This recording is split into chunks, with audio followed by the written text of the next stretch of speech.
गैसिंगपुर की पावन भूमि में भगवान की कथा को चलते हुए आज विराम का दिन हो गया है। वैसे एक बात और बता दें, कई लोग पूछते हैं ये बताओ भगवान की कथा खत्म हो गई, तो लोग कह देते हैं हाँ खत्म हो गई। तो भगवान की कथा कभी खत्म नहीं होती है।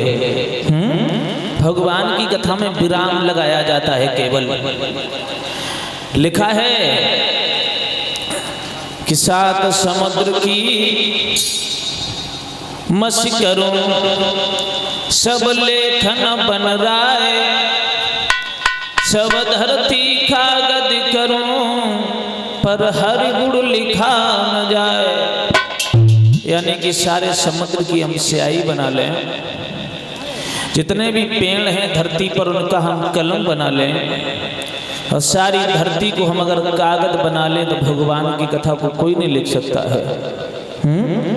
ये वो कथा है भगवान की। देवेंद्र मामा जी, ये भगवान की कथा है, ये कभी पूर्ण नहीं होती है।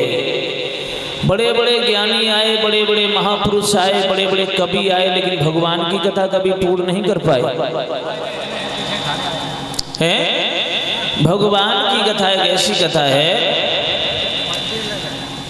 जो कभी पूर्ण नहीं हुई है। इस भगवान की कथा में केवल विराम लगाया जाता है। भगवान की कथा खत्म नहीं होती है।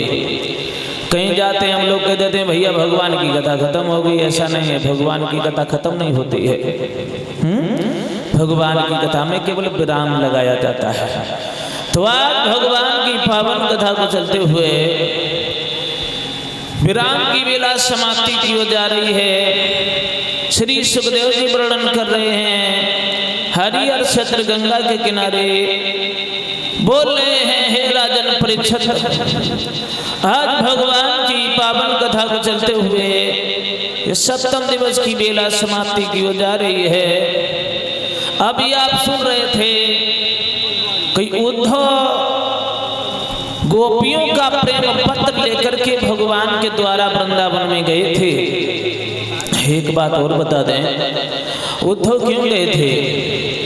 क्योंकि उद्धव को बड़ा अभिमान था, बड़ा घमंड था कि हमसे बड़ा ज्ञानी कोई नहीं है। तो भगवान ने कहा था उद्धव जाओ। उद्धव का घमंड तोड़ने के लिए भगवान ने भेजा था वृंदावन में।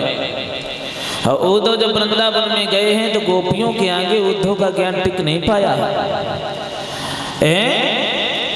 उद्धव कह रहे हैं गोपियों पागल हो गई हो तुम, कहाँ कन्हैया के पीछे पड़ी हो, ग्वाल गमार के पीछे। अरे सच्चिदानंद परब्रह्म परमात्मा का स्मरण करो, क्यों कन्हैया के पीछे पड़ी हो? कौन है कन्हैया? तब गोपियां कहती हैं उद्धव तुम भूल में हो, तुम ये सोच रहे हो कि श्याम दूसरे हैं, तो श्याम दूसरे नहीं, परब्रह्म परमात्मा का अवतार है। उद्धव ने जब देखा है कि राधा के साथ में ही श्याम बैठे हैं, एक श्याम तो वृंदावन में है लेकिन एक श्याम राधा के संग में है, तब उद्धव को अपने अभिमान जाता रहा है उद्धव का, और गोपियों के चरणों में लेट के प्रणाम करने लगे। उद्धव बाहरी गोपियों, हम तो ये जानते थे तुम बिल्कुल ग्वाल गमारी न हो, लेकिन आज हमें मालूम पड़ा है तुम भगवान की परम भक्ति न हो। आज उद्धव का ज्ञान चला गया, उद्धव का अभिमान मिट गया। तो आज उद्धव कहने लगे धन्य हो राधा ललिता विशाखा और मिला जितनी भी सखियां रहे, बड़े धन्य हैं तुम्हारे भाग्य, भगवान तुम्हारे आंगन में आए, तुम्हारे यहाँ खेले, तुम्हारे यहाँ कूदे, तुमसे खेले खाए, बड़े भाग्य हैं। उद्धव कहने लगे कोई बात नहीं, हम जाएंगे भगवान कन्हैया से तुम्हारी जरूर भेंट कहेंगे। उद्धव जब चले हैं सभी लड़कियों को समझा बुझा करके, तो राधा आगे बढ़ी है, ललिता बढ़ी, एक बात कहने लगी उद्धव तुम जा रहे हो, थोड़ी देर के लिए तुम आ गए थे, ऐसा लगने लगा था जैसे भगवान कन्हैया आ गए हो, लेकिन अब तुम भी जा रहे हो उद्धव वृंदावन से, अब हम कैसे रहेंगे तुम्हारे बिना उद्धव? तो आज लड़कियां रोकर के बोलने लगी उद्धव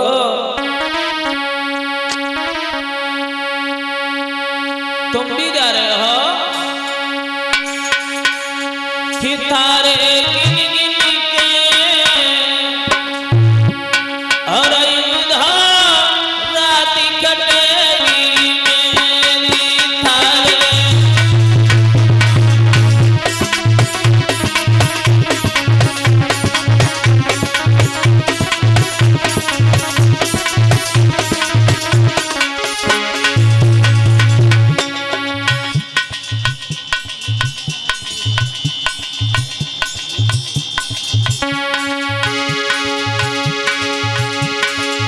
बोली है लड़कियां, उद्धव तुम जा रहे हो, तुम्हारे बिना कैसे देंगे? थोड़ी देर के लिए आ गए थे, ऐसा लगता था हमारे कन्हैया आ गए, लेकिन अब तुम भी जा रहे हो उद्धव। हेलो हेलो तारे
हो गई हैं और कहने लगी हैं उद्धव तुम भी जा रहे हो, अब तुम्हारे बिना कैसे गुजारा होगा उद्धव। बोली हैं लड़कियां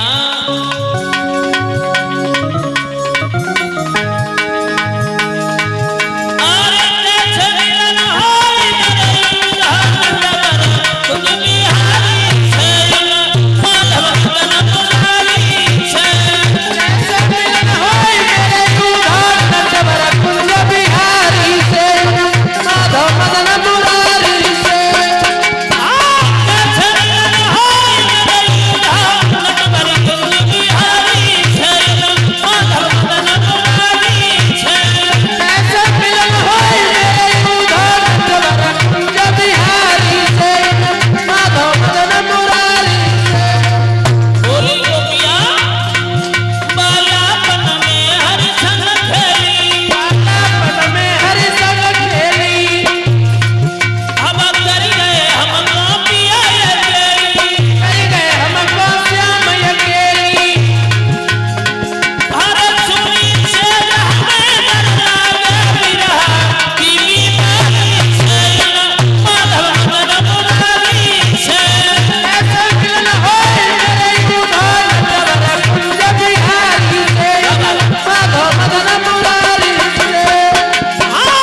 परीक्षित जी, उद्धव तो वृंदावन से मथुरा के लिए जाते रहे हैं, लड़कियां सब खड़ी की खड़ी रह गई। अब आओ आगे परीक्षित महाराज, उद्धव का अभिमान दूर हो गया। उद्धव को बड़ा ब्रह्म ज्ञान था, तो उद्धव का अभिमान खत्म हुआ है। भगवान से जाकर के मिले हैं उद्धव, तो कहा प्रभु गोपियां बड़ी हैरान हैं, तुम्हारे बिना परेशान हैं। तो भगवान ने जब गोपियों की हालत देखी है तो आंखों में आंसू आ गए। कहने लगे भगवान गोपियों कोई बात नहीं, हम जरूर आवेंगे राधा। इधर तो उद्धव का अभिमान दूर किया है परीक्षित जी। व्यक्ति को जब अभिमान बढ़ जाता है तो भगवान का भोजन होता है अहंकार। उद्धव को अपने ज्ञान पर अभिमान था, तो आज भगवान ने अभिमान को दूर कर दिया। अब आगे आओ, श्री सुखदेव जी कह रहे हैं राजन परीक्षित, अब आपको लेके चलते हैं सीधे भगवान कृष्ण के विवाह के बारे में, क्योंकि आज की कथा रह गई है। आओ देखते हैं, एक लाइन ताली बजा के कीर्तन बोल लो, सीधे भगवान के विवाह की कथा में आगे बढ़ेंगे। सभी लोग बोलेंगे भगवान का भजन। बोली है जोगनी मैया दुर्गा से माता,